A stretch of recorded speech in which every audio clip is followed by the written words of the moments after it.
বলবে লা ইলাহা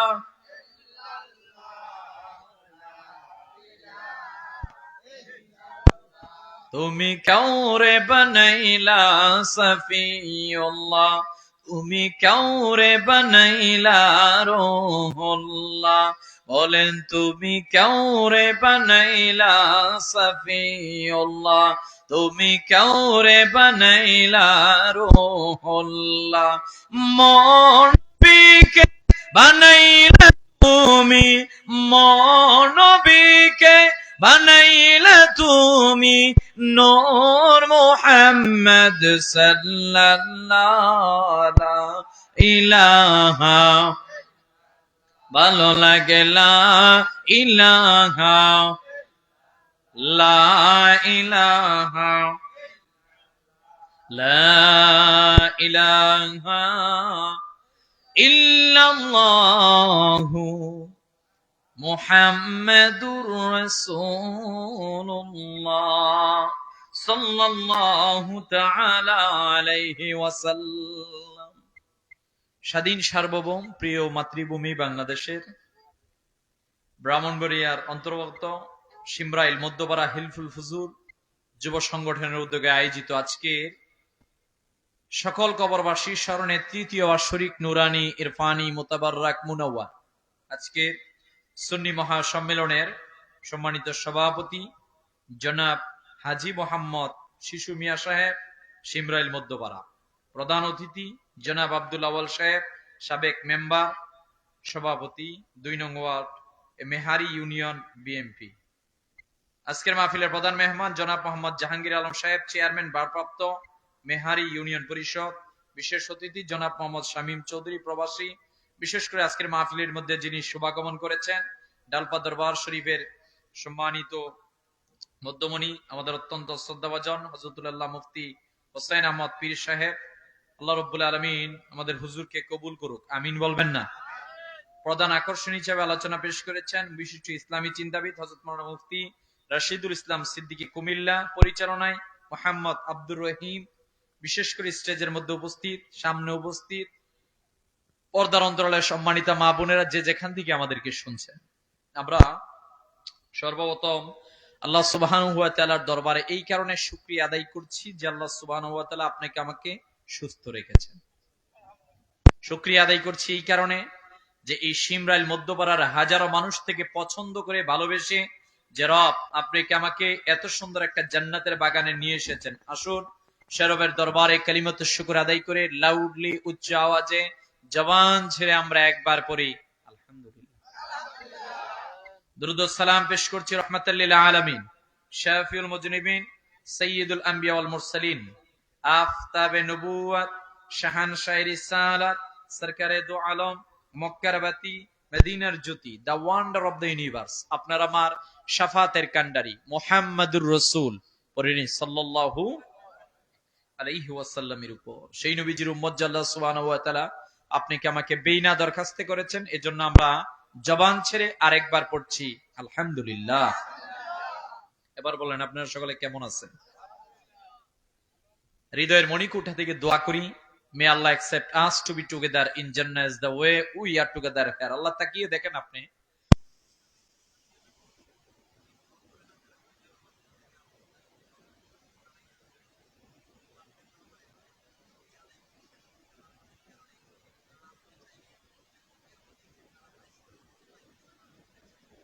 পারতেন।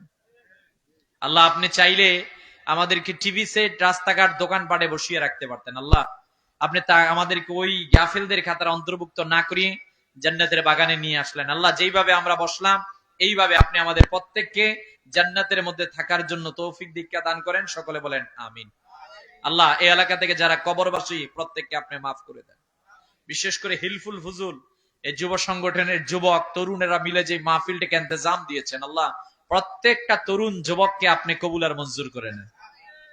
সম্মানিত উপস্থিতি, যেহেতু আমাদের আজকের মাহফিলের শুভাগমন যিনি করেছেন মুফতি হোসেন আহমদ পীর সাহেব হুজুর, ডালপা দরবার শরীফ, তিনি কিছুক্ষণ পর চলে আসবেন। হাতে যে সময় বেশি আছে বিষয়টা এরকমের নয়। আমরা আবার কথাগুলো বলি ক্লাস সিস্টেমে, গতানুগতিক ওয়াজ মাহফিল থেকে বাইর হয়ে আমরা চাচ্ছি এই প্রজন্মের কাছে কিছু হাতে দেওয়ার জন্য, যাতে প্রজন্ম বাড়িতে নিতে পারে। এখন এসেছে সময়টা পরিবর্তন করার জন্য। আপনি অনেক শুনেছেন, শোনেন ভাই, অনেক শোনার মধ্যে হ্যাঁ বরকত আছে, হ্যাঁ ফায়দা আছে, কিন্তু চূড়ান্ত ফয়সালা ওইটার মধ্যে, বরকত ওইটার মধ্যে যেটা আপনি শুনে আমল করবেন। কথা বলেন, যেটা আপনি শুনে আমল করবেন ওইটার মধ্যে রহমত আছে। এজন্য আমরা নিয়ত করছি, লোক কম, ডাজ নট ম্যাটার, কোনো সমস্যা নাই, কিন্তু যে কয়জন আছেন মনোযোগ দিয়ে শুনবেন আমি কি বলছি। সুদূর পথ পাড়ি দিয়ে কথাগুলোর উপর গিয়ে আমি বক্তা, আপনি শ্রোতা, উভয় শ্রেণীর আমাদের মাকসাদ হচ্ছে কথাগুলোর উপর আমরা আমল করব ইনশাআল্লাহ। বলেন হয় না? আরো আওয়াজ দিয়ে বলেন, আরো আওয়াজ দিয়ে বলেন। পর্দার মা বোনদের বসে শোনার আছে না? ব্যবস্থা আছে? মাশাআল্লাহ, অনেক মা বোনেরাও আছেন। মা বোনদেরকে আল্লাহ কবুল করুক, সকলে বলেন আমিন। বিসমিল্লাহির রহমানির রহিম। হামিম ওয়াল কিতাবিল মুবিন ইন্না আনজালনাহু ফি লাইলাতিন মুবারাকাতিন ইন্না কুন্না মুনজিলিন। সাদাকাল্লাহুল আযীম। আমরা মহাগ্রন্থ আল কোরআনুল কারীমের 114টি সূরার মাঝখানে 44 নাম্বার সূরা, সূরা দোখানের কয়েকটি আয়াতকে আবর্তন করে নির্ধারিত সময়ের ভিতরে কিছু কথা বলবো এবং শুনবো ইনশাআল্লাহ। বলেন সরল অনুবাদ হামিম। এগুলোর অর্থ মুফাসসিনে কেরামগণ বলেছেন আল্লাহু আ'লাম, মুফাসসিনে কেরামগণ বলেছেন আল্লাহু ওয়া রাসূলুহু আ'লাম। এগুলোর অর্থ আল্লাহ এবং রাসূলুল্লাহ সাল্লাল্লাহু আলাইহি ওয়াসাল্লাম ভালো জানেন। সুবহানাল্লাহ। ওয়াল কিতাবিল মুবিন, আল্লাহ বলছেন আমি আল্লাহ কসম খেলাম সুস্পষ্ট কোরআনের। পরক্ষণেই আল্লাহ বলছেন ইন্না আনজালনাহু ফি লাইলাতিন মুবারাকাতিন ইন্না কুন্না মুনজিলিন। নিশ্চয়ই আল্লাহ বলছেন, নিশ্চয় আমি আল্লাহ কোরআন নাজিল করেছি বরকতময় রজনীর মধ্যে। কোন রজনীতে? বরকতময় রজনীর মধ্যে। আল্লাহ চূড়ান্ত বলছেন ইন্না কুন্না মুনজিলিন, নিশ্চয়ই আমি আল্লাহ সতর্ককারী। কে সতর্ককারী? আল্লাহ তাআলা সতর্ককারী। এটা হচ্ছে সরল অনুবাদ যে সূরাটির মধ্যে আল্লাহ নাজিল করেন। সূরাটির নাম সূরা দোখান। দোখান শব্দের অর্থ হচ্ছে ধোঁয়া। কিয়ামতের পূর্বে একটা ধোঁয়া আসবে পৃথিবীর মধ্যে, ওই ধোঁয়া দিয়ে গোটা পৃথিবী আচ্ছন্ন হয়ে যাবে, কাফেরেরা বিদায় নিবে, মুমিনরা রক্ষা পাবে। এরপর থেকে সবাই আরদুশাম কিয়ামতের মাঠের দিকে যাবেন। ওই দুয়ার কথা আল্লাহ উল্লেখ করলেন। তবে নবীজি আমাদেরকে জানালেন, শোনো তোমাদেরকে জানিয়ে দিলাম, কেউ যদি জুমার রাত্রে বেলা কোরআনুল কারীমের সূরা দোখান তেলাওয়াত করতে পারে, এই সূরা তেলাওয়াতের ফলশ্রুতিতে আল্লাহ তাআলা তার জন্য 70,000 ফেরেশতা নিযুক্ত করে দেন। এই 70,000 ফেরেশতা ওই রাত্রে বেলা আর দিনের বেলা বান্দার জন্য আল্লাহর কাছে ক্ষমা চাইতে থাকে। এই দোখান যদি কেউ জুমার রাত্রে বেলা তেলাওয়াত করতে পারে, সকালবেলা আমার আল্লাহ তাআলা তার জীবনের গুনাহ মাফ করে দেন। সূরাটি ফজিলতপূর্ণ। সূরার মধ্যে 59টি আয়াত রয়েছে। সূরাটি নাজিল হয়েছে মক্কাতুল মুকাররমার মধ্যে। এই সূরার মধ্যে আমার আল্লাহ পৃথিবীর মানুষদেরকে কিছু ডিরেকশন দিলেন। এক নাম্বার আয়াতে আল্লাহ বললেন হামিম। কি মিম? ঘুমাই গেছেন নাকি? কি মিম? সবাই বলেছে এগুলোর অর্থ জানি না। আপনারা জানেন যখন আমাদের নবীজি সাল্লাল্লাহু আলাইহি ওয়াসাল্লাম আরবের মধ্যে আসলেন, যুগটা ছিল আইয়ামে জাহিলিয়াত। নাম্বার 1 সেখানে শিরক ছিল, নাম্বার 2 সুদের সরাসরি ছিল, নাম্বার 3 নারীদের মর্যাদা ছিল না, নাম্বার 4 বর্ণবাদে মানুষ যুক্ত ছিল, নাম্বার 5 মানুষ মানুষকে মূল্যায়ন করতো না। সময়টা ছিল আইয়ামে জাহিলিয়াত। নবীজি আগমন করে গোটা পৃথিবীকে ওই সময়ের মধ্যে এমন একটা আমূল পরিবর্তন করলেন, মসজিদ থেকে বাজার, বিদ্যালয় থেকে আদালত, গৃহ থেকে রণাঙ্গন, একটা আমূল পরিবর্তন হয়ে গেল। তবে নবী সাল্লাল্লাহু আলাইহি ওয়াসাল্লাম যখন পরিবর্তন করতে যাবেন, ঠিক ওই মুহূর্তের মধ্যে এরা এতকাল আবু জাহেল, উতবা, শায়বা, সফওয়ান বিন উমাইয়া, এরা বলছে মুহাম্মদ সাল্লাল্লাহু আলাইহি ওয়াসাল্লাম থেকে শ্রেষ্ঠ কেউ নাই। যেই দিন থেকে নবীজি বললেন কুলু লা ইলাহা ইল্লাল্লাহ, আল্লাহ ছাড়া কোনো মালিক নাই, এইবার তাদের স্বার্থে লাগলো। কিসে লাগলো? মানুষ যখন স্বার্থের মধ্যে আপনি আঘাত করবেন, স্বার্থে আঘাত লাগার আগে আপনাকে অনেক ভালোবাসবে। যখন স্বার্থের মধ্যে আঘাত লাগবে, ও দেখবেন রাস্তাঘাটের মধ্যে দাঁড়িয়ে আপনার গীবত করবে। কথা বলেন না কেন? ঠিক ওই মুহূর্তের মধ্যে আল্লাহর হাবিব সাল্লাল্লাহু আলাইহি ওয়াসাল্লাম যখন দ্বীনের দাওয়াত দিলেন, আরবের লোকেরা এইবার বলা বলি শুরু করে দিল, শোনো তোমরা মুহাম্মদ সাল্লাল্লাহু আলাইহি ওয়াসাল্লামের কাছে যাবা না, কারণ মুহাম্মদ সাল্লাল্লাহু আলাইহি ওয়াসাল্লাম তিনি যেটা বলছেন কোরআন, এটা উনি ওনার নিজের থেকে বানাচ্ছেন, এটা আল্লাহর গ্রন্থ নয়। বলেন নাউজুবিল্লাহ। আমার ভাইয়েরা, আমার বন্ধুরা, রব্বুল আলামিন পৃথিবীর মানুষদের কাছে আল্লাহ রব্বুল আলামিনের গ্রন্থ বানালেন। প্রিয় নবীজি মুহাম্মদ সাল্লাল্লাহু আলাইহি সাল্লামের মাধ্যমে সূচনা লগ্নে আল্লাহ কোরআনের সূচনা লগ্নে জানিয়ে দিলেন, আলিফ লাম মিম যালিকাল কিতাবু লা রাইবা ফীহি হুদাল লিল মুত্তাকিন।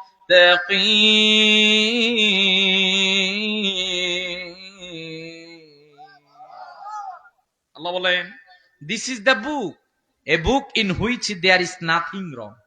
এটা ওই গ্রন্থ যেই গ্রন্থে কোনো ভুল নাই, কোনো সন্দেহ নাই, কোনো ডাউট নাই। The Quran itself is a miracle and cannot be imitated by men. চূড়ান্ত আল্লাহ কথা বললেন, ইন্না নাহনু নাযালনা যিকরা ওয়া ইন্না লাহু লাহাফিজুন। শোনো, surely I have prepared the Quran and I secure its safety. আল্লাহ চূড়ান্ত কথা বললেন, কোরআন আমি আল্লাহ নাজিল করেছি, এর হেফাজতকারী আমি আল্লাহ, মুহাম্মদ সাল্লাল্লাহু আলাইহি ওয়াসাল্লামের মাধ্যমে নাজিল করেছি। মুহাম্মদ সাল্লাল্লাহু আলাইহি ওয়াসাল্লাম যেইটা বলেন ওইটাই সত্য কথা বলেন। সুবহানাল্লাহ। আমার ভাইয়েরা, আমার বন্ধুরা, আল্লাহর হাবিব সাল্লাল্লাহু আলাইহি সাল্লাম ইসলামের দাওয়াত দেওয়া শুরু করে দিলেন। এখন থেকে বড় বড় কাফেররা নবীজির বিরোধিতা শুরু করে দিল। চূড়ান্ত ভাবে একটা কথা বলা বলি শুরু করলো, এরে আরববাসীরা, তোমরা মুহাম্মদ সাল্লাল্লাহু আলাইহি ওয়াসাল্লামের কাছে যাবা না, কারণ মুহাম্মদ সাল্লাল্লাহু আলাইহি ওয়াসাল্লাম নিজের পক্ষ থেকে তোমাদেরকে যেইটা শোনাচ্ছে ওনার নিজের পক্ষ থেকে, এইটা আল্লাহর পক্ষ থেকে নাজিল না, নাজিল না, নাজিল না। আল্লাহ জানাই দে হাবিব, তাম পৃথিবীর মানুষদেরকে আপনি জানাই দেন বন্ধু, আলিফ লাম মিম আলিফ লাম রা কাফ হা ইয়া আইন সাদ হামিম ইয়াসিন, আপনি জানাই দেন এরা যে বলছে আপনি নিজের থেকে কোরআন বানাচ্ছেন, এরা যে বলছে আমি আল্লাহর পক্ষ থেকে কোরআন নাজিল হচ্ছে না, আপনি তাদের সামনে এগুলো নিয়ে বলেন, এগুলোর অর্থ কি বলার জন্য আল্লাহর হাবিব সাল্লাল্লাহু আলাইহি ওয়াসাল্লাম সব আরবের কাফিরদেরকে চ্যালেঞ্জ দিলেন, ওই যে আল্লাহর বাণী, ওয়া ইন কুনতুম ফি রাইবিম মিম্মা নাযালনাহু আলা আবদিনা। আল্লাহ তাআলা এইভাবে যে নাজিল করলেন, যদি পারো কোরআনের মতো একটা কোরআন নিয়ে আসো, যদি পারো কোরআনের একটা সূরার মতো একটা সূরা নিয়ে আসো, যদি পারো একটা আয়াতের মতো একটা আয়াত নিয়ে আসো। চূড়ান্ত ভাবে এই রকমের হামিম গুলো নবীজির সামনে দিলেন, যদি পারো, পারলে বলো অর্থ কি। সবাই একটা কথাই বলল, ইন্না হাযা লাইসা কালামুল বাশার, এইটা মানব রচিত তথ্য নয়। সব কাফেরেরা এক কথা বলল, বাল হুয়া ইনদাল্লাহ, এইটা আল্লাহর পক্ষ থেকে নাজিলকৃত কোরআন। জোরে জোরে বলেন সুবহানাল্লাহ। আধুনিক বিজ্ঞান বলে, science gives us but A partial knowledge of reality. বিজ্ঞান বলে আমরা আংশিক ধারণা দিই, আমার কোরআন বলে আমি কোন আংশিক ধারণা দিই না। পৃথিবীর সব বইয়ের আগে লেখা, রাইটার লিখেছে এই বইয়ে সংযোজন বিয়োজনের সুযোগ আছে, কিন্তু কোরআনই একমাত্র গ্রন্থ পৃথিবীর মধ্যে যে ফার্স্টেই লিখেছে, এটার মধ্যে সংযোজনেরও সুযোগ নাই, বিয়োজনেরও সুযোগ নাই। ১৫০০ বছর আগে যেমন নাজিল হয়েছে ২৬ সালে ওই রকমের আছে, কিয়ামত পর্যন্ত ওই রকমেরই থাকবে। কথা বলেন ঠিক কিনা? কোন পরিবর্তন আছে? আল্লাহ বলেন হামিম অর্থ কি, আলিফ লাম মিম অর্থ কি? এরা বলছে জানি না। এরা কি বলছে ভাই? আরবের লোকেরা এত জ্ঞানী ছিল, কত জ্ঞানী জানেন? এটা মাঠ না, মারতো না চাচা। এই মাঠ দিয়ে যদি সকালবেলা একটা ছাগল বা বকরি হেঁটে যান, আপনি কি বকরির পায়ের ছাপ দেখে বলতে পারবেন এটা কার বকরি? কথা বল, আপনি পারবেন না। কিন্তু আরবের লোকেরা এত জ্ঞানী ছিল, এত জ্ঞানী ছিল, এত জ্ঞানী ছিল, রাত্রেবেলা কোনো উট যদি রাস্তা দিয়ে হেঁটে যেত, উটের পায়ের ছাপ দেখে তারা বলে ফেলতে পারতো এটা অমুক গোত্রের অমুক ব্যক্তির উটের পায়ের ছাপ। চিন্তা করতে পারছেন আপনি? মানে এত জ্ঞানী ছিল এরা। কিন্তু চূড়ান্ত ভাবে বলে কোরআন যেটা নাজিল হচ্ছে এটা আমাদের থেকে বেশি জ্ঞানী না। নাউজুবিল্লাহ বলবেন না? এবার আল্লাহ দিলেন এই বলো বললে এগুলোর অর্থ কি, এগুলো কি? এরা বলছে বাল হুয়া ইনদাল্লাহ, এটা আল্লাহর পক্ষ থেকে নাজিল, কিন্তু জানি না। এক কথায় শেষ। আরবের লোকের একদিন মুহাম্মদ সাল্লাল্লাহু আলাইহি ওয়াসাল্লামের কাছে এসে বলল, হুজুর আমরা হিসাব করে দেখলাম ইসলাম পৃথিবীর মধ্যে ৭১ বছর টিকবে। নাউজুবিল্লাহ কয় বছর? বলছে কিভাবে? বলছে আলিফ লাম মিম, এই তিনটার আমরা আবজাদ সংখ্যার মান দিয়ে দেখেছি যে আবজাদ সংখ্যার মান, একটার মান ১, একটার মান ৩০, আর একটার নাম ৪০। কত হইল? আরে কথা বলেন না কেন? আমি তো প্রথমেই বলেছি আমাদের গুলা গতানুগতিক ওয়াজ না, প্লিজ আপনাকে অ্যাটেনশন হতে হবে, নাহলে আপনি কুল কিনারা হারিয়ে ফেলবেন। ১ যোগ ৩০ যোগ ৪০ কত? আর আওয়াজ দিয়ে বলেন। ৭১। এরা এসে বলল এই হরফুল মুকাতাত নিয়ে ইসলাম ধর্ম পৃথিবীতে আর ৭১ বছর টিকবে। আলিফ লাম মিমের অর্থ দিল। এইবার নবী সাল্লাল্লাহু আলাইহি ওয়াসাল্লাম বলছেন আলিফ লাম রা কাফ হা আইন ইয়াসিন হা মিম, এইভাবে ২৯টি সূরার প্রারম্ভের হরফুল মুকাতাত মুহাম্মদ সাল্লাল্লাহু আলাইহি ওয়াসাল্লাম যখন দেওয়া শুরু করলেন, এরা মাথাকে নত করে দিয়ে বলল, মুহাম্মদ সাল্লাল্লাহু আলাইহি ওয়াসাল্লাম, ইসলাম পৃথিবীর মধ্যে কতকাল টিকে থাকবে আপনি এবং আপনার আল্লাহই ভালো জানেন। বলেন সুবহানাল্লাহ। এজন্য পিউ রিসার্চ সেন্টার গত বছর রিপোর্ট দিয়েছে আগামী ২০৭০ সালে হিন্দু, বৌদ্ধ, খ্রিস্টান, কনফুসিয়াস সব ধর্মের লোকদেরকে পিছনে ফেলে প্রথম চলে যাবে মুসলমানেরা। আমরা যাব। সুবহানাল্লাহ না? রাসূলুল্লাহ সাল্লাল্লাহু আলাইহি ওয়াসাল্লাম বলছেন লান তাহলিকাল উম্মাতু নাওয়ানা আউয়ালুহা ওয়া ঈসা ইবনে মারইয়াম ফি আখিরিহা ওয়াল মাহদী ফি ওয়াসাতিহা। আমি প্রথমে, শেষে ঈসা নবী, মাঝখানে ইমাম মাহদী। আমার উম্মতকে পৃথিবীতে কেউ ধ্বংস করতে পারবে? কথা বলেন, পারবে? আমার ভাইয়েরা, আমার বন্ধুরা, ১ নম্বর আয়াতে আল্লাহ এইভাবে চ্যালেঞ্জ দিলেন, এগুলো পাসওয়ার্ড, কেউ জানে না, কেউ জানে না, কেউ জানে না। আল্লাহর হাবিব সাল্লাল্লাহু আলাইহি সাল্লাম এইবার সাহাবায়ে কেরামদেরকে ডাক দিয়া বললেন, শোনো রে, আল্লাহ নাজিল করলেন ওয়াল কিতাবিল মুবিন। এই পৃথিবীর মধ্যে আল্লাহ সূর্যের কসম খেয়েছেন, চন্দ্রের কসম খেয়েছেন, সময়ের কসম খেয়েছেন। প্রিয় ভাইয়ের, আমার বন্ধুরা, আমার অপরদানিসীন মা বোনেরা, কেন তাকিয়ে দেখেন না? অসংখ্য জায়গায় আমার আল্লাহ বিভিন্ন জায়গার মধ্যে কসম খেলেন। কসম কি? ধীরতা যেইটাকে বোঝায়। ও আমার ভাইয়েরা, আল্লাহ রব্বুল আলামিন বিভিন্ন জায়গায় যেমন কসম কে বললেন, রব্বুল আলামিন সূরা ইয়াসিনের সূচনা লগ্নে বললেন ইয়াসিন ওয়াল কুরআনিল হাকীম ইন্নাকা লামিনাল মুরসালিন।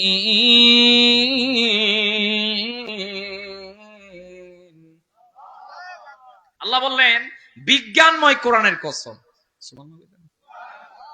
সময়ের কসমের কথা বলতে গিয়ে আল্লাহ রাব্বুল আলামিন বললেন ওয়াল আসরি ইন্নাল ইনসানা লাফি খুসর। এইভাবে আল্লাহ প্রায় শতাধিক জায়গার মধ্যে কসম খেলেন। এখানে আল্লাহ বললেন ওয়াল কিতাবিল মুবিন, এরে আমি শপথ খেলাম কোরআনুল কারীমের, যেই কোরআনুল কারীমটা সুস্পষ্ট গ্রন্থ, যার মধ্যে কোনো বক্রতা নাই, কোনো সন্দেহ নাই। এই কোরআনের একটা রশি থাকে পৃথিবীর মধ্যে, আর একটা রশি থাকে জান্নাতের মধ্যে। জোরে জোরে বলেন সুবহানাল্লাহ। রব্বুল আলামিন কালামের মধ্যে এই ব্যাপারে বলতে গিয়ে বললেন ইন্নামাল মুমিনুনা আল্লাযীনা ইযা যুকিরাল্লাহু ওয়াজিলাত قلوبهم وإذا تليت عليهم آياته زادتهم إيمانا وعلى ربهم يتوكلون।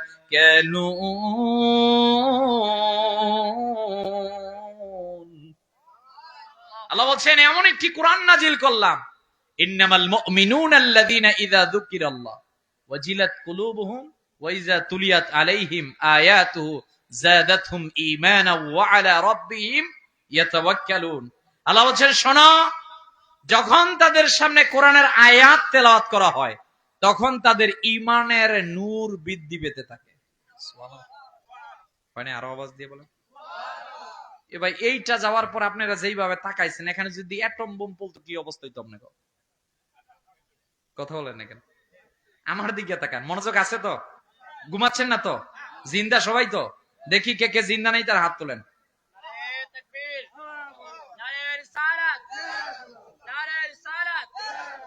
আপনি তো দিচ্ছেন তাকবীর, এরা তো কাম গড়ায় লাইছে, এরা তো জিন্দা নাই, মরে গেছি নাকি?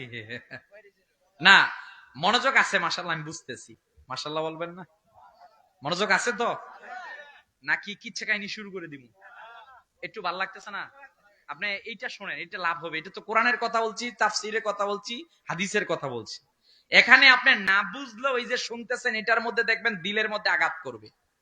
কথা বলুন না, আনলে সুর দিলাম আবার শেষ করলাম ওয়াকিরে দাওয়ান আলহামদুলিল্লাহি রাব্বিল আলামিন। কিছুই বুঝলেন না। সকালবেলা জিজ্ঞেস করলো কালকে যে ওয়াজ শুনছো কি বুঝছো? কয় কিছুই বুঝে না। হুজুর আনছিল একটা, কামের কাম হুজুর বেটা। বলছে কি ওয়াজ? কিছুই বুঝি না, খালি ও আক যে কইছে ওইটা বুঝছি। কথা বলেন না কেন? I am sorry to say, আমি কাউকে কষ্ট দেওয়ার জন্য বলছি না, বিষয়টা বোঝানোর জন্য। মনোযোগ আছে তো? আমার দিকে আওয়াজ দিয়ে বলেন সুবহানাল্লাহ, আওয়াজ দিয়ে বলেন আলহামদুলিল্লাহ। তাহলে আল্লাহ বলছেন ওয়াল কিতাবিল মুবিন, সুস্পষ্ট ওই কিতাবের আল্লাহ কসম খেয়েছেন, কোরআনের কসম খেয়েছেন। এ ভাই, আমাদের ঘরে একটা কোরআন আছে, আপনি এটাকে গুরুত্ব দেন না। আপনি জানেন না পৃথিবীর মধ্যে এমন তিনটা জিনিস আছে, ওই তিনটা জিনিসের দিকে আপনি যতক্ষণ তাকিয়ে থাকবেন আল্লাহর নূরের ফেরেশতারা তাদের নূরের কলম দিয়ে আপনার আমার জন্য ততক্ষণ সওয়াব লিখতে থাকে। একটা হচ্ছে আল্লাহর ঘর কাবার কালো গিরাফ, একটা হচ্ছে জনম দুঃখিনী মা বাবা, আর একটা হচ্ছে কোরআনুল কারীম। আপনি জানেন না ওই দিন থেকেই আপনার বাড়িতে বিপদ আসা শুরু হয়েছে যেই দিন লাস্ট আপনি কোরআন পড়েছিলেন। কোরআন শুধুমাত্র সূরা পড়া বিষয়টা এরকমের নয়, কোরআন শুধুমাত্র গ্রন্থ তেলাওয়াত করা বিষয়টা এরকমের নয়। কোরআন হচ্ছে ওইটা আপনার রবের সাথে আপনার কথা বলা। আল কোরআনু আহাব্বু ইলাল্লাহি মিনাস সামাওয়াতি ওয়াল আরদ ওয়া মান ফিহিন্না, আসমান জমিনে যা আছে সবকিছু থেকে আল্লাহর কাছে শ্রেষ্ঠ হচ্ছে, প্রিয় হচ্ছে কোরআনুল কারীম। বলেন সুবহানাল্লাহ। তাহলে এইবার দুইটা কথা বলে আল্লাহ চূড়ান্ত একটা কথা বললেন, যেটা আমাদের আলোচ্য টপিক।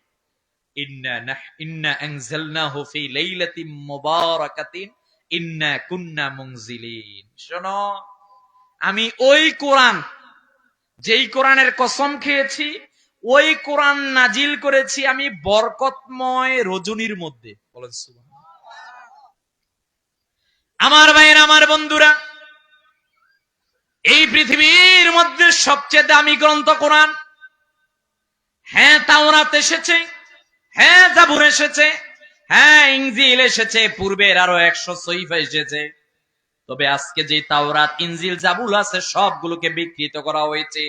একমাত্র কোরআন গ্রন্থ যার নাম, যার মধ্যে কেউ কোনো ধরনের বিকৃত করতে পারে নাই, বরঞ্চ ১৫০০ বছর আগে যেমন ছিল ২০২৬ সালেও ওই রকমেরই আছে। কথা বলেন ঠিক কিনা? ওই রকমেরই আছে, এইটাকে কেউ বিকৃতি করতে পারবে না। তবে আল্লাহ এখানে একটা কথা বললেন, আমি এই কোরআনটা নাজিল করেছি বরকতময় রজনীর মধ্যে। সুবহানাল্লাহ কইতেন না? এখন প্রশ্ন হলো ওই বরকতময় রজনী কোনটা? এই আয়াতকে সামনে নিয়ে তাফসিরে তাবারি খোলেন, ইমাম রাজির তাফসিরে কাবির খোলেন, ইমাম কুরতুবির তাফসিরে কুরতুবি খোলেন, ইমাম সুয়ুতির জালালাইন খোলেন। সবগুলো তাফসির খুললে মোটামুটি অধিকাংশদের রায় হচ্ছে এইটা, কোরআন নাজিল হয়েছে লাইলাতুল কদরের রাতে। কথা বলেন না কেন? তবে এখানে রাসূলুল্লাহ সাল্লাল্লাহু আলাইহি ওয়াসাল্লামের একজন উম্মত ছিলেন, যিনি ছিলেন তাবিঈন। তাবিঈন তাকে বলা হয় যিনি প্রিয় নবীজি মুহাম্মদ সাল্লাল্লাহু আলাইহি ওয়াসাল্লামের সাহাবীকে দেখেছিলেন। ওনার নাম ইকরিমা। উনি আল্লাহর হাবিব সাল্লাল্লাহু আলাইহি ওয়াসাল্লামের প্রায় ২০০-র অধিক সাহাবীকে দেখেছিলেন। তিনি বলেছেন এই মোবারক রজনী দ্বারা, এখানে যে কোরআন নাজিলের রাত্রের কথা বলা হয়েছে, এইটা দ্বারা লাইলাতুল, যেটা আমরা শবে বরাত বলি, লাইলাতুল নিসফি মিন শাবান বলি, ওই রাত্রের উদ্দেশ্য। এইটা হলো একজনের রায়, কিন্তু উনি তাবিন, উনি দেখেছেন ২০০ সাহাবীকে। আর সবাই বলেছেন, রায় দিয়েছেন লাইলাতুল নিসফি মিন শাবান নয়, ওইটা হচ্ছে কদরের রাত্র। কোন রাত্র? সবাই বলেন কোন রাত্র? এখানে একটা জটলা আছে, জটলাটা ওনারা এইভাবে ভেঙ্গেছেন, এই যে আজকের শাবান মাস চলছে, এই শাবানের একটা মধ্য রজনী আছে। 14 তারিখ দিন গিয়ে 15 তারিখের রাত্র যখন শুরু হবে, এই রাত্রটা মহামূল্যবান। এই রাত্রেবেলা আপনি আগামী বছর কে মারা যাবে, কার বিয়ে শাদী হবে, কে কতটুকু ইনকাম করবে, কার কতটুকু আল্লাহর পক্ষ থেকে পাবে, সবকিছু আল্লাহ ওই রাত্রেবেলা ফেরেশতাদের কাছে চেক দেন। সুবহানাল্লাহ কইতেন না? মুফাসসিরিনে কেরামগণ বলেছেন ঠিক লাইলাতুল কদরেই, ইন্না আনজালনাহু ফি লাইলাতিল কদর, আল্লাহ কদরের রাত্রেই নাজিল করেছেন, কথা ঠিক। তবে এইটাকে আল্লাহ ডিসাইড করেছেন এই লাইলাতুন নিসফি মিন শাবান, শাবানের রাত্রে। বিষয়টা কঠিন নাকি? হ্যাঁ, কঠিন না বুঝলে, কিন্তু বুঝলে সহজ। আমি যেই কারণে আপনাদেরকে এই কথাগুলো বলছি, সেই বিষয়টা হচ্ছে আমাদের আলোচ্য টপিক হচ্ছে এই মাসের মধ্যে একটা গুরুত্বপূর্ণ রাত আছে, শাবানের রাত্র। আমার ভাইরা, আমার বন্ধুরা, প্রিয় নবীজি সাল্লাল্লাহু আলাইহি ওয়াসাল্লামের একখানা হাদিস মোবারক মুসান্নাফ আব্দুর রাজ্জাকের ৭৯২৭ নম্বর হাদিসের দিকে যদি আপনি চোখ বোলান, হযরতে আবু হুরায়রা রাদিয়াল্লাহু তাআলা আনহু হাদিস কানা বর্ণনা করলেন। নবীজি বললেন, খামসু লায়ালিন লা তারুদ্দু ফিহিন্না দাওয়া। আল্লাহর হাবিব সাল্লাল্লাহু আলাইহি ওয়াসাল্লাম ডাক দিয়ে বলছেন, শোনো, তোমাদেরকে জানিয়ে দিলাম, বছরে এমন 5টি রাত্র আছে যেই 5টি রাত্র আল্লাহর কাছে মহামূল্যবান। আল্লাহর হাবিব সাল্লাল্লাহু আলাইহি ওয়াসাল্লাম বললেন, ওই রাত্রে বেলার মধ্যে যদি বান্দা আল্লাহর কাছে কোনো কিছু চায়, আমার আল্লাহ ওই বান্দাদের হাতগুলোকে, আল্লাহ ওই বান্দার মোনাজাত গুলোকে ফিরিয়ে দেন না। আল্লাহর হাবিব সাল্লাল্লাহু আলাইহি ওয়াসাল্লাম 1 নাম্বার বললেন এইটা রজবের প্রথম রাত। নবীজি 2 নাম্বার বললেন এই যে শাবান মাস চলছে, এই শাবানের মধ্য রজনীর কথা। 3 নাম্বার নবীজি বললেন, শোনো, তোমাদেরকে লাইলাতুল কদরের কথা জানালাম। 4 নাম্বার নবীজি ডাক দিয়া বললেন একটা ঈদুল ফিতরের রাত। 5 নাম্বার নবীজি ডাক দিয়া বললেন ঈদুল আযহার রাত। ভিন্ন হাদিসের মধ্যে জুমার রাত্রে বেলার কথা বলা হয়েছে। আমার ভাইরা, আমার বন্ধুরা, আল্লাহর হাবিব ডাক দিয়া বলে, উম্মত, তোমাদেরকে জানিয়ে দিলাম, ওই 5টা রাত্রে বেলা বান্দা আল্লাহর কাছে যা চাইবে রে, বান্দা আল্লাহর কাছে চাইতে দেরি হয়, আমার আল্লাহ তাদের মোনাজাত কবুল করতে দেরি করেন না। কয় রাত? সবাই বলেন কয় রাত? আল্লাহ হাবিব সাল্লাল্লাহু আলাইহি ওয়াসাল্লাম বলছেন, খামসু লায়ালিন লা তুরাদ্দু ফিহিন্না দুআ। ওই 5টা রাতে আল্লাহ হাত ফিরিয়ে দিতে লজ্জাবোধ করেন। একটা হচ্ছে রজবের প্রথম রাত, একটা হচ্ছে এই যে আর আসতেছে 3 তারিখ রাত্রে যেটা শাবানের রাত, আর একটা হচ্ছে লাইলাতুল কদরের রাত, কেউ বলেছে জুমার রাত, আর একটা ঈদুল ফিতরের রাত, আর একটা ঈদুল আযহার রাত। নবী সাল্লাল্লাহু আলাইহি ওয়াসাল্লাম বলছেন এই রাত্রেবেলা বান্দা আল্লাহর কাছে যা চাইবে আমার আল্লাহ তা কবুল করে নেবেন। হয় না? আরো আওয়াজ দিয়ে বলেন। এর পক্ষে রায় দিয়েছেন ইমাম শাফি রহমতুল্লাহ আলাইহি। ইমাম শাফি কোন ব্যক্তি জানেন? যিনি একটা মাসআলা খোঁজার জন্য কোরআনুল কারীম খতম করেছেন 300 বার। কয়বার? এ ভাই, আমাদের জীবনে 300 বার কোরআন পড়িনি আমরা, আর উনি একটা মাসআলার জন্য 300 বার কোরআন খতম করেছেন। তিনি বলছেন 5টা রাত গুরুত্বপূর্ণ। ইমাম আহমদ ইবনে হাম্বল একজন সাচ্চা আশিক রাসূল ছিলেন। ইমাম সুয়ুতি যেই রকমের 1 নয় 2 নয় 75 বার জাগ্রত অবস্থায় আমার রাসূলকে দেখেছেন, ইমাম আহমদ ইবনে হাম্বল ওই রকমের, তিনি এত আল্লাহর হাবিব সাল্লাল্লাহু আলাইহি ওয়াসাল্লামের আশিক ছিলেন আপনি চিন্তা করতে পারবেন না। তিনি বলছেন, আমি একদিন সিঙ্গা লাগালাম, শরীরে সিঙ্গা লাগিয়ে 1 দিরহাম দিলাম। ওই লোক চলে যাচ্ছে, তাকে ডাক দিয়ে বলছে এদিকে আসো, আমি যে সিঙ্গা লাগালাম আর যে তোমাকে 1 দিলাম, 1 দিরহাম দিলাম, এইটা আমার মূলত সিঙ্গা লাগানো প্রয়োজন ছিল না। আল্লাহর হাবিব সাল্লাল্লাহু আলাইহি ওয়াসাল্লামের হাদিসগুলো তালাশ করে আমি দেখেছি আল্লাহ হাবিব সাল্লাল্লাহু আলাইহি ওয়াসাল্লাম একদিন সিঙ্গা লাগিয়ে 1 দিরহাম দিয়েছেন, জাস্ট সুন্নতটা পালন করার জন্য আমি এই কাজটা করেছি। আব্দুল্লাহ ইবনে ওমর ওনার নাম। তিনি বলছেন আল্লাহ হাবিব সাল্লাল্লাহু আলাইহি ওয়াসাল্লাম যেখানে হাসতেন আমি সেখানে গিয়ে হাসতাম, যেখানে কান্না করতেন সেখানে গিয়ে কান্না করতাম। সুবহানাল্লাহ। ওনারা প্রত্যেকে রায় দিলেন বছরের 5টা রাত শ্রেষ্ঠ। কয়টা রাত? ওই 5টা রাত্রে বলা একটা রাত কিছুদিন পরে আপনার সামনে আমার সামনে আসতেছে। আমার ভাইয়ের, আমার বন্ধুরা, ওই রাত্রটার নাম শবে বরাত, লাইলাতুন নিসফি মিন শাবান। প্রিয় নবীজি সাল্লাল্লাহু আলাইহি সাল্লাম সাহাবায়ে কেরামদেরকে বললেন, শোনো রে, তোমাদেরকে জানিয়ে দিলাম, ইয়া রাসূলুল্লাহ, ইয়া হাবিবাল্লাহ সাল্লাল্লাহু আলাইহি সাল্লাম, আপনি যদি বলতেন। আম্মা জান আয়েশা সিদ্দিকা বলছেন, একদিন আমি রাত্রে বেলা আল্লাহর হাবিব সাল্লাল্লাহু আলাইহি সাল্লামকে খুঁজে পেলাম না। আমি গেলাম জান্নাতুল বাকির কাছে। আমি গিয়ে দেখলাম আল্লাহর হাবিব সাল্লাল্লাহু আলাইহি সাল্লাম সেখানে দাঁড়িয়ে তিনি কবর জিয়ারত করছেন। যেই জান্নাতুল বাকির মধ্যে 10,500-এর উপরে সাহাবায়ে কেরামগণ শুয়ে আছেন। সুবহানাল্লাহ কইতেন না? আল্লাহর হাবিব সাল্লাল্লাহু আলাইহি সাল্লাম জিয়ারত করে এইবার আম্মা জান আয়েশার কাছে এসে বললেন, আয়েশা, তোমারে জানিয়ে দিলাম। আম্মা জান বললেন, হুজুর, আপনি কি আমার প্রতি নারাজ হয়েছেন কিনা? নবীজি নাক দিয়ে বললেন, আয়েশা, তোমারে জানিয়ে দিলাম, ইযা কানাত লাইলাতুন নিসফি মিন শাবান ফাকুমু লাইলাহা ওয়া সুমু নাহারাহা। শোনো রে, এই রাত্রটা যখন চলে আসবে, রাত্রটা জেগে ইবাদত করবে, দিনে রোজা রাখবা। নবী সাল্লাল্লাহু আলাইহি ওয়াসাল্লাম ডাক দিয়া বলছেন, রাত্রটা বড় গুরুত্বপূর্ণ। এই রাত্রে বেলা আমার আল্লাহ কুদরতি ভাবে প্রথম আসমানে এসে কুদরতি নজর দেন প্রত্যেকটা বান্দার দিকে। প্রত্যেক বান্দাকে ডাক দিয়া বলে, গোলাম, কার জীবনে শান্তি নাই? কার জীবনে ক্ষমার পথ ভুলে গেছো? কার ছেলে সন্তান নাই? কার পরিবারে সুখ নাই, শান্তি নাই, বরকত নাই? বলো রে, এই রাত্রে বেলা আমার কাছে চাও। আল্লাহর হাবিব ডাক দিয়ে বলছেন, এই রাত্রটা এত গুরুত্বপূর্ণ, এত ফজিলতপূর্ণ, এই রাত্রে বেলা বান্দা আল্লাহর কাছে যা চায়, আমার আল্লাহ এই খাতিরে বান্দার মোনাজাত কবুল করে নেন। লাইলাতুল নিসফি মিন শাবান বা শবে বরাত, এই রাত্রে রাসূলুল্লাহ সাল্লাল্লাহু আলাইহি ওয়াসাল্লাম বলছেন রাত্র জেগে ইবাদত করবে। একটা আমল এই হাদিস থেকে পাওয়া যায়, রাসূলুল্লাহ সাল্লাল্লাহু আলাইহি ওয়াসাল্লাম বলছেন এই রাত্রে কবর জিয়ারত করবা। কি জিয়ারত? আমরা যখন কবর জিয়ারত করতে যাই, আমরা যখন মাজার জিয়ারত করতে যাই, আমাদের একদল ভাইরা আছে, এরা আমাদের বিরুদ্ধে বেদাতের আঙ্গুল তোলে। কথা বলেন না? কিসের আঙ্গুল? প্লিজ, আমি যখন আপনার দিকে আমার চোখ দিয়ে তাকাই, আমি তো দেখি পুরা শরীরে আপনার বেদাত। কথা বলে, আপনি যে নামটা দিয়েছেন আহলে হাদিস সালাফি, এইটাও তো বেদাত। কথা বলেন, আপনি যে আমরা আল্লাহর ওলিদের কাছে গেলে বেদাত হয়ে যায়, আপনি আপনার শায়েখের কবর জিয়ারত করতে গেলে তখন কেন বেদাত হয় না? কথা বলেন, এটা তো আমরা সোশ্যাল মিডিয়ায় দেখলাম। আপনি বলছেন ওলি বলতে আমি কিছু বিশ্বাস করি না। নাউজুবিল্লাহ বলবেন না? আমরা বলি বাবা শাহজালাল ইয়েমিনী রহমাতুল্লাহ আলাইহি যদি বাংলাদেশের মধ্যে না আসতো, তাহলে আপনি আমি আজকে বিধর্মী থাকতাম।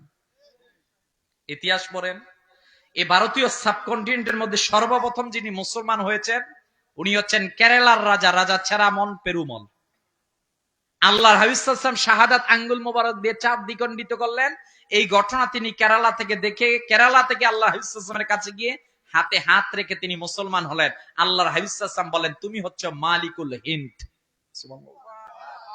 পরবর্তীতে এই ভারতীয় উপমহাদেশে, বিশেষ করে বাংলা অঞ্চলের দিকে তাকান, এখানে কোন নবী আসেন নাই, কোন রাসূল আসেন নাই। সর্বশেষ ইতিহাস পর্যালোচনা করলে 4 জন সাহাবীর কথা পাওয়া যায়। একজন আবুল আক্কাস মালিক ইবনে ওহাব, একজন কায়েস ইবনে হুযাইফা, একজন ওয়ারওয়া ইবনে সাআসা, আর একজন হচ্ছে আবু কায়েস ইবনে হারেস। এই 4 জনের ইতিহাস পাওয়া যায়। এই বাংলা এতদ অঞ্চলে এসেছিল, এছাড়া কোন নবী রাসূলগণ আসেন। আল্লাহর হাবিব সাল্লাল্লাহু আলাইহি ওয়াসাল্লাম চলে যাওয়ার 80 বছর পর 712-তে মুহাম্মদ বিন কাসিম এই ভারতীয় উপমহাদেশ ইসলামের পতাকা আনলেন। প্রিয় নবী মুহাম্মদ সাল্লাল্লাহু আলাইহি ওয়াসাল্লামের পরবর্তীতে 1192-তে খাজা মঈনুদ্দিন চিশতি রাহমাতুল্লাহ আলাইহি আজমিরের মধ্যে পৃথ্বীরাজকে পরাজিত করে ইসলামের দাওয়াত আনলেন। পরবর্তীতে 1300-1204-এ ইখতিয়ার উদ্দিন মুহাম্মদ বিন বখতিয়ার খলজি আনলেন। পরবর্তীতে 1303-এর মধ্যে বাবা শাহজালাল ইয়েমিনী এতদ অঞ্চলের মধ্যে ইসলামের দাওয়াত আনলেন। ও ভাই, আপনি কেন বুঝতে চান না? বাবা শাহজালাল ইয়েমিনী যদি না আসতো, আপনি আজকে আমি হিন্দু থাকতাম। কথা বলেন না কেন? এটা হলো ইতিহাস। আপনি ইতিহাসকে কেমন করে বলে যান?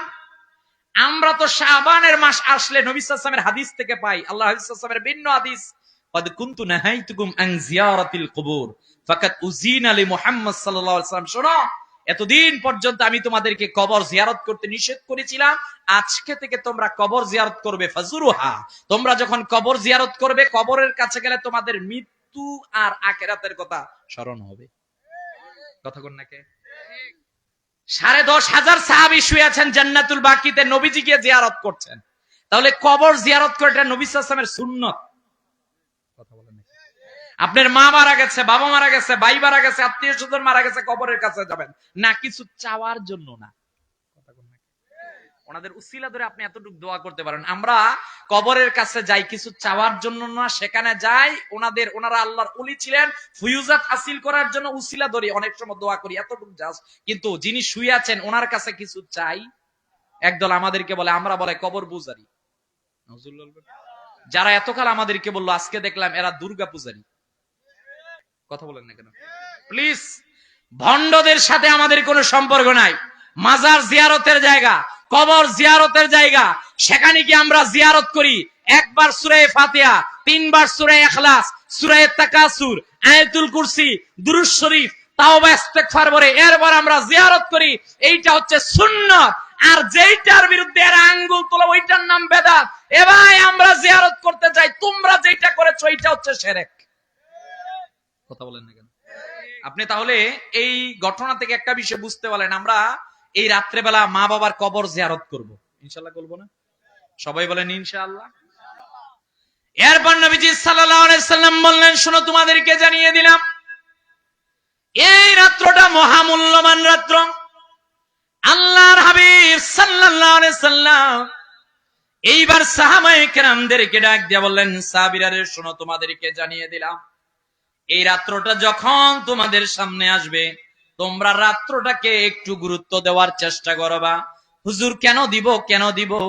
আল্লাহর হাবিব 1 নাম্বার বললেন, এই রাত্রে বান্দা আল্লাহর কাছে যা চায়, আমার আল্লাহ সেই মোনাজাত কবুল করে নেন।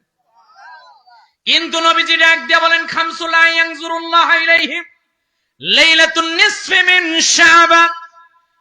আল্লাহর হাবিব সাল্লাল্লাহু আলাইহি ওয়াসাল্লামের এই হাদিসটা ইমাম বাইহাকি শাহুল ঈমানের মধ্যে উল্লেখ করলেন। উম্মতরে, তোমাদেরকে জানিয়ে দিলাম, না, কিন্তু 5 শ্রেণীর লোকদেরকে আমার আল্লাহ ওই দিন আল্লাহর কাছে যা চায় তা কবুল করে নেয় না।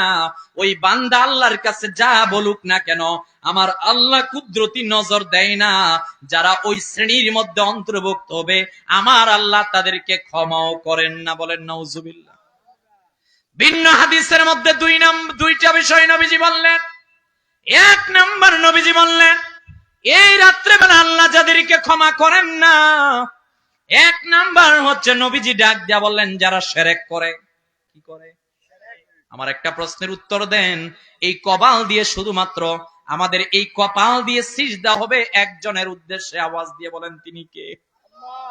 আল্লাহ ছাড়া এই কপাল আল্লাহ অন্য কিছুর জন্য বানানো নাই। আপনার পায়ের কাজ আছে, হাতের কাজ আছে, চোখের কাজ আছে, পেটের কাজ আছে, মাথার কাজ আছে, কপালের সিজদা ছাড়া কোনো কাজ নাই। পৃথিবীতে মহামূল্যবান জিনিসগুলো আল্লাহ আল্লাহর জন্য রেখে দিয়েছেন। কপাল। আপনি যখন নামাজের মধ্যে আল্লাহু আকবার বলেন, এই হাত দিয়ে কিছুক্ষণ আগে কত গুনাহ করেছিলেন, এখন আপনি আল্লাহু আকবার বললেন, আল্লাহর কাছে সারেন্ডার করলেন। আপনি যখন সিজদার মধ্যে পড়লেন, আল্লাহর কাছে বলেন, আল্লাহ, আমার বলতে কিচ্ছু নাই, সব আপনার। পৃথিবীর সৃষ্টি হলো, এই পৃথিবীতে একসময় পানি ছিল, এই পানি ডান থেকে বাম, বাম থেকে ডানে যায়, এটা ঢেউ হয়, ঢেউ থেকে ফেনা হয়, ফেনা থেকে মাটি হয়। সর্বপ্রথম পৃথিবীর মধ্যে যেই জায়গায় মাটি উৎপন্ন হয়েছে, ওটার নাম কাবা। আল্লাহর ঘর কাবা। বলা হয়েছে পৃথিবীর সৃষ্টির পর পৃথিবী নড়ছে, নড়াচড়া করছে, আল্লাহ পাহাড় তৈরি করলেন। আপনি সিলেটের চট্টগ্রামে পাহাড় দেখেন, এটা পাহাড়ের উপরের অংশ দেখেন, নিচের অংশ আপনি দেখেন নাই, এটা দিয়ে আল্লাহ ব্যালেন্স করেছেন। বলা হলো পৃথিবীর মধ্যে শ্রেষ্ঠ কি বলছে জমিন, জমিন থেকে শ্রেষ্ঠ কি বলছে পাহাড়, পাহাড় থেকে শ্রেষ্ঠ কি বলছে হাদিদ, লোহা। বলছে লোহা থেকে শক্তিশালী কি বলছে, তার নাম আগুন, কারণ আগুনে লোহা দিলে লোহা গলে শেষ। বলা হয়েছে আগুন থেকেও শ্রেষ্ঠ কিছু আছে, বলছে আছে তো, জিনিসটার নাম বাতাস। আপনি আগুনে যখন বাতাস দিবেন, আগুন থাকবে না নিনবে? এবার বলা হচ্ছে যে আগুনটা নিভে যাবে এক মুহূর্তের মধ্যে। যখন চূড়ান্ত ভাবে নিভে গেল, এইবার বোঝা গেল পৃথিবী থেকে সবচেয়ে শক্তিশালী জিনিসের নাম বাতাস। বলা হচ্ছে বাতাস থেকে কি শক্তিশালী কিছু নাই? এবার নবী সাল্লাল্লাহু আলাইহি ওয়াসাল্লাম একদিন জবাব দিলেন, শোনো, পৃথিবীর মধ্যে সবচেয়ে শক্তিশালী জিনিসের নাম হচ্ছে বনি আদমের চোখের পানি। 2 ফোঁটা চোখের পানি দিয়ে 3000 বছর যেই আগুন জ্বলেছে, জাস্ট 2 ফোঁটা চোখের পানি দিয়ে 3000 বছরের আগুনকে নিভাতে পারে। আমাদের বাবা আদম, মা হাওয়া, দুইজন কান্না করেছেন 350 বছর। খতিব কাস্তালানী মাওয়াহিবুল্লাহ দুনিয়ায় উল্লেখ করলেন 350 বছর কেঁদে ওনাদের চোখের পানি এক পাল্লায়, সব নবী রাসূল কিয়ামতের শেষ ব্যক্তি পর্যন্ত সবার চোখের পানি যদি আরেক পাল্লায় দেওয়া হয়, আমাদের মা আর বাবার চোখের পানির পাল্লা ভারী হয়ে যাবে।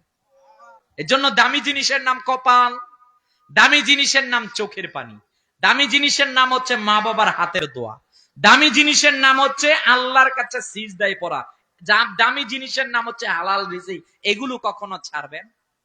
কথা বলেন, ছাড়বেন? শবে বরাতের রাতে আল্লাহ সবার দোয়া কবুল করেন, কিন্তু এমন কিছু লোকদের দোয়া কবুল করেন না যাদের দিকে আল্লাহ তাকানো না। এর মধ্যে এক শ্রেণী হচ্ছে যারা শিরক করে। কি করে ভাই? আপনি আমাকে বলেন, সিজদা হবে একজনের উদ্দেশ্যে, তিনি কে? লা তুশরিক বিল্লাহ, আল্লাহর সাথে শিরক করা যাবে না। আদম থেকে ঈসা সব নবীর দিকে তাকান, প্রত্যেকের শরীয়ত আলাদা। ঈসা নবীর শরীয়তে যেটা জায়েজ, আমাদের জন্য ওইটা হারাম। ঈসা নবীর শরীয়তে মদ খাওয়া জায়েজ ছিল, আমাদের শরীয়তে খাই না তো আমরা কেউ। আবার মদ খাওয়া কি? সব নবী রাসূলগণ এক নাম্বার লা ইলাহা ইল্লাল্লাহ, আল্লাহ ছাড়া কোনো মালিক নাই। মুহাম্মদ সাল্লাল্লাহু আলাইহি ওয়াসাল্লাম ইমামুল মুরসালিন খাতামুন নবীন। 3 নাম্বার ইবাদত ফিল্লাহি ওয়াহদা, 4 নাম্বার সালাত, 5 নাম্বার আখিরাত। সব নবী রাসূলরা বলেছে এই 5টা বিষয় নিয়ে কোন আমাদের মতবিরোধ নাই, এই 5টা বিষয়ে ঐক্যমত সবাই বলেছেন, বলেন সুবহানাল্লাহ। এর মধ্যে একটা বিষয় হচ্ছে আল্লাহর সঙ্গে শিরক করা যাবে, এজন্য খেয়াল রাখতে হবে। রাস্তায় চলছেন, আপনি একটা অটো গাড়ি দিয়ে কুটি চৌমুহনী যাবেন, ড্রাইভারটা ভালো ছিল বিধায় একটা অ্যাক্সিডেন্ট থেকে আপনি মুক্তি পেয়ে গেছেন। বাড়িতে এসে বাড়ির কাছে সবার কাছে বলতেছেন, বাবা রে বাবা, আজকে ড্রাইভারটা এতই ভালো ছিল, ড্রাইভারের কারণে আমি আজকে বড় বিপদ থেকে রক্ষা পেয়েছি। আপনি বলবেন না এই কথা, আপনি বলবেন ড্রাইভারের উসিলায় আল্লাহ রক্ষা করেছেন। কথা বলেন। ডাক্তারের দোকান থেকে আপনি ঔষধ আনলেন, আপনি বলছেন হায় রে হায়, এমনের জ্বর এসেছিল, প্যারাসিটামল যদি আজকে এটা না খাইতাম, এইটার কারণে আজকে বেঁচে গেছি। না, আপনি এই কথা বলবেন না, আপনি বলবেন আল্লাহ রক্ষা করেছেন, প্যারাসিটামল মাঝখানে ছিল উসিলা। কথা বলেন না কেন? বিষয়গুলো ছোট্ট, কিন্তু এগুলো বলা যাবে না, এগুলো আস্তে আস্তে আপনাকে শিরকের দিকে ধাবিত করবে। কথা বলেন না কেন? প্রিয় ভাই, ইমানদারের মূল তো ঈমান, ইমানদারের মূল হচ্ছে এক। কি ভাই? 1000 লিখতে একের পরে কয়টা শূন্য? টেনশনে পড়ে গেছেন না? কয়টা?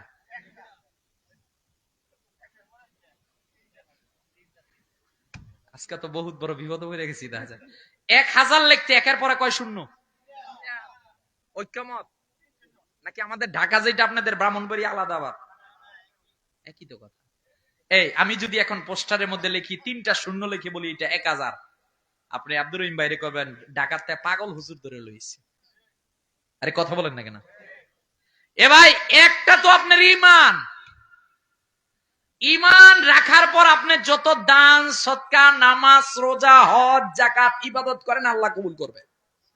ঈমান নাই, আপনি যতই নামাজ রোজা হজ পড়েন না কেন, রাখেন না কেন, কবুল হবে?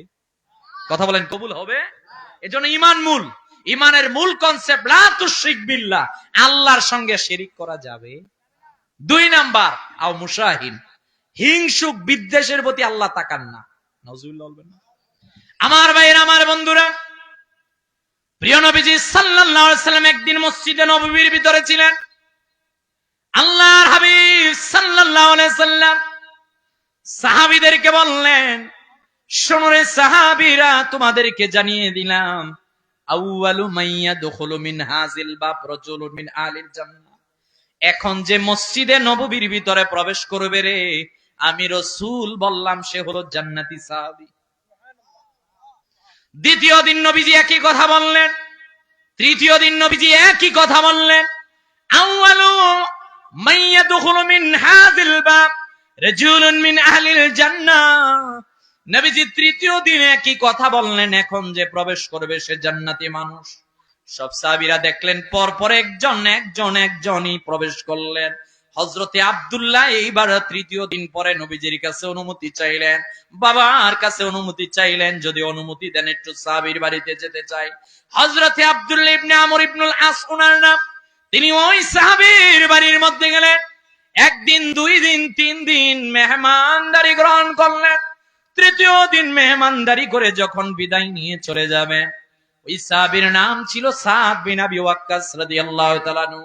ডাক দিয়া বলেন, ওগো আল্লাহর নবীজির সাহাবী, আপনার তো জানা নাই রহমতের নবীজি 1 দিন নয়, 2 দিন নয়, 3 দিন আপনাকে জান্নাতি সাহাবী বলেছেন। বলেন সুবহানাল্লাহ। বললেন, আপনি নামাজ পড়লেন, আমিও পড়লাম। আপনি নফল ইবাদত করলেন, আমিও করলাম। আপনি পরিবারকে সম্মান দিলেন, আমিও দিলাম। আপনি নবীজির কাছে ছিলেন, আমিও ছিলাম। এমন কোন কাজ নাই যে আমি আপনার থেকে কম করি নাই, বরঞ্চ নবীজি আমাকে জান্নাতি বলেন নাই। 3 দিন কেন আপনাকে জান্নাতি বলেছেন একটাবার যদি বলতেন।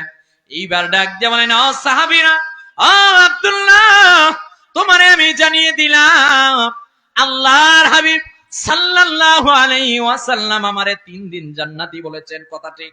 শোনো, আমার জীবনে স্পেশাল কোনো আমল নাই, স্পেশাল আমল আছে একটা। আমি যখনই জীবনকে পরিচালনা করি রে, কখনো কোনো অবস্থায় কোনো মানুষের প্রতি আমি হিংসা আর বিদ্বেষ রাখি না।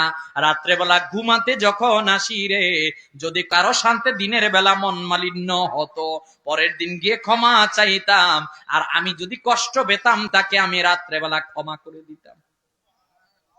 পৃথিবীর মধ্যে প্রথম হিংসুক হচ্ছে ইবলিশ। কথা বল না। এজন্য ভাই, যেখানেই থাকেন না কেন, কখনো হিংসা করবেন না। হিংসা করা যাবে? তার 10 তলা, আমার 20 তলা লাগবে। আরে রাসূল বলেছেন, লাউ কানা লি ইবনে আদম ওয়াদিয়াম মিন দাবিন আহাব্বা ইয়াকুনা লাহু ওয়াদিয়ান ওয়া লা ইয়ামলা ফাহু ইল্লা তুরাব। তুমি বনি আদম, তোমার পেট ভরবে না কিচ্ছু দিয়ে, তুমি যত চাবা তত পাবা, যত পাবা তত খাবা, শেষে বলবা হায় হায় হায়, কিছুই পাইলাম না। আরে কথা বলেন না কেন? বর্তমান পৃথিবীর সবচেয়ে ধনী ইলন মাস্ক, তাকে যদি বলেন আরো লাগবে নি, ও বলছে পারলে আমেরিকা পুরাটা কিনে ফেলবো। কথা বলেন না। পৃথিবীতে যত চাবেন তত পাবেন। এজন্য একজনের 10 তলা বিল্ডিং, তাকে নিয়ে হিংসা করবেন না। কয়েকটা জিনিস নিয়ে আপনি ঈর্ষা করতে পারেন, হিংসা না। ঈর্ষা বলতে কি, একটা লোক নিয়মিত কোরআন পড়ে, আপনিও বলবেন আল্লাহ ও পড়ছে, আমাকেও শক্তি দেন। কথা বলেন না। ও দান করছে, আমাকেও আপনি দেন। এটার নাম ঈর্ষা, এটার নাম হিংসা না। আমিও যাতে দান করতে পারি। আমার আরো লাগবে, আরো লাগবে, আরো লাগবে। এই আরো লাগবে বলতে গিয়ে আমি অমুককে নিচে নামাই। কেমন নিচে নামাই? পারলে তাকে আমার পায়ের নিচে ফেলে দেই। মোট কথা, ও যাতে আমার উপরে না যেতে পারে। কথা বলেন না কেন? আমার মেয়েটা দেখতে একটু কালো, তার মেয়েটা দেখতে সুন্দর। যখন একটা বিয়ের প্রস্তাবনা আসলো, আমার মেয়ের জন্য নাই, সে ওর মেয়ের জন্য আসলো। বিয়ে আছে না গেছে? গেছে পুরা। কি কয় জানেন? বলছে উমুকের মেয়ের জন্য আসছি। কেমন? কয় মেয়ে 1000 একটা। কিসে একটা? শুনছি মাঝে নাকি একবার পেটের মধ্যে বাচ্চা আসছিল। বিয়ে আছে না গেছে? পুরা গেছে। কারণ আপনি হিংসা করছেন তার সাথে। হিংসা করা জায়েজ। এজন্য রাত্র আসতেছে, ওই রাত্রের পূর্বেই আমাদের ক্যাসলা করতে হবে। কথা বলেন না কেন? 3 নাম্বার, নবীজি সাল্লাল্লাহু আলাইহি ওয়াসাল্লাম ডাক দিয়ে বলছেন, শোনো, 3 নাম্বার, এই রাত্রেবেলা আল্লাহ তাদেরকে ক্ষমা করেন না। কাদেরকে? এজন্য গোটা পৃথিবীর মানুষদেরকে হত্যা করলো। এটা কোন ধর্মে বলে না এই কথা। এই কথা একমাত্র ইসলাম বলেছে।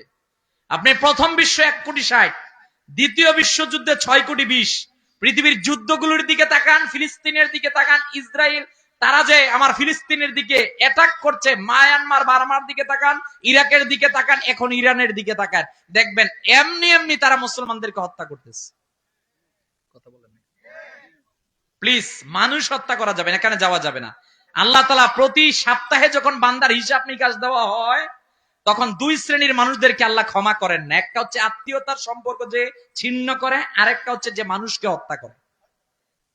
এজন্য এই কাজ করা যাবে। এগুলা কখন হয়? এই যে আমাদের সামনে নির্বাচন আসতেছে না? কথা বলেন এখন। 13শ জাতীয় নির্বাচন সামনে, খুবই সন্নিকটবর্তী। না, আমি কোন রাজনৈতিক বক্তব্য দিচ্ছি না, আমি একটা বিষয় আপনাকে বুঝাতে চাচ্ছি। দেখেন, নির্বাচনের আগে জনপ্রতিনিধিরা এসে বলবে আমরা আপনাদের পাশে আছি, নির্বাচন চলে যাবে, আমরা নেটওয়ার্কের বাইরে আছি। কথা বলেন না কেন? মাঝখানে কি হচ্ছে?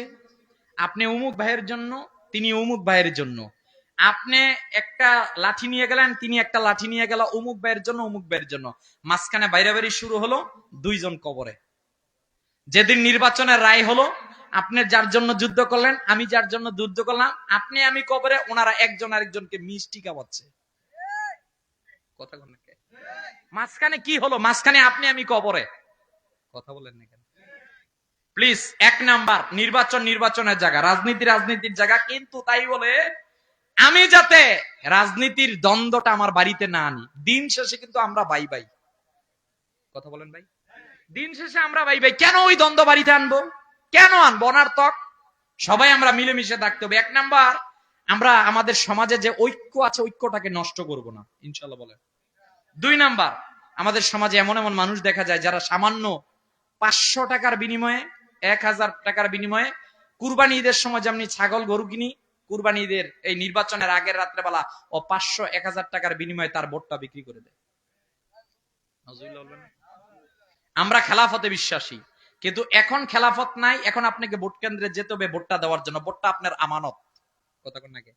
আপনি ভোট দিচ্ছেন মানে এইটা বলছেন উনি সৎ, উনি যোগ্য, উনি ইনসাফকারী, উনি দুর্নীতিবাজ না, উনি সমাজের ভালো মানুষ, তিনি রাষ্ট্রে ক্ষমতায় গেলে আমার এলাকা উন্নত হবে। আপনি যে সামান্য 1000 টাকার বিনিময়ে তাকে না দিয়ে একটা খারাপ মানুষকে দিলেন, অনির্বাচনে বিজয় হয়ে 1000 কোটি টাকা খাইয়া লাইব আপনার টাকা। কথা বলেন না কেন? এজন্য আমরা সামান্য 500-1000 টাকার বিনিময়ে আমাদের হাতে যে আমানত, আমানতটা কি ধ্বংস করে দিব? কথা বলেন, ধ্বংস করে দিব? তিন নাম্বার, ধর্মের যে অপব্যাখ্যা আমাদের এই বাংলাদেশের নির্বাচনের আগে হয়, পৃথিবীর কোন রাষ্ট্রে হয় না। বাংলাদেশের মধ্যে ধর্মের আগে যে ধর্মের অপব্যাখ্যা হয়, আপনাকে এখন জান্নাতে যাওয়া সহজ। কথা কোন নাকি? প্লিজ, না না না না, এগুলো তো হচ্ছে না। আপনি 5% বোর্ডের জন্য কেন ইমানকে বিক্রি করবেন? কথা বলেন না কেন? আপনি বিমান বিক্রি করবেন না ভাই। আমি যেটা আপনাদেরকে বুঝাতে চাচ্ছি সেটা হচ্ছে নির্বাচন নির্বাচনের জায়গায় থাকবে। তবে আমরা প্রথম দেখব লোকটা আলেম কিনা, লোকটা ভালো কিনা, লোকটা ইনসাফকারী কিনা।